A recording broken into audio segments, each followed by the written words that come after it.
Սարյան փողոց, աստիճաններ, ու մի անգամից ես պանոիստիկ կերպարով իրեն պատկերացրեցի։ Ինչև այդ քննարկվում էին անգամ ինչ-որ նախշազարդեր, հայկական էլեմենտներ եւ այլն, բայց իրենք ոչ մեկ ավարտուն տեսք չստացավ ու մի անգամից հաստատվեց շատ արագ։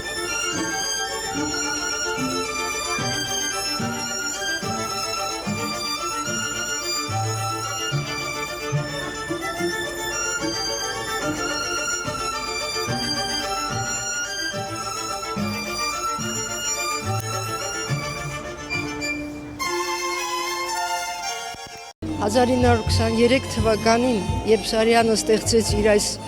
կտավը Հայաստանը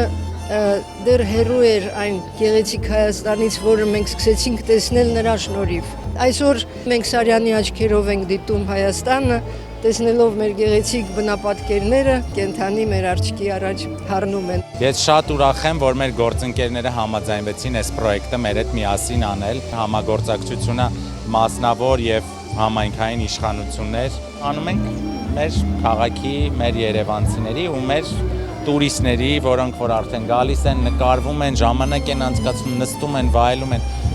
քաղաքը իրականում վայելելու համար է, Երևանը իրոք վայելելու քաղաք է։ Կարծում եմ, որ սա քաղաքային միջավայր փոխելու լավագույն օրինակ է, ինչպես մի պարզ աստիճանները քաղաքում դարձել են հավաքատեղի, լուսանկարվելու, ընկերների հետ շփման, մի գեղեցիկ վարկետ, եւ սա Կերոն հիմնադրամի տեսլականի մեջ է մտնում մեր երկրում փոխել միջավայր։ Որպես տարածքի բնակիչ միանշանակ ավելի հաճելի է դառնում ամեն անգամ տնից դուրս գալ ու տուն վերադառնալը հատկապես այս ժամերին։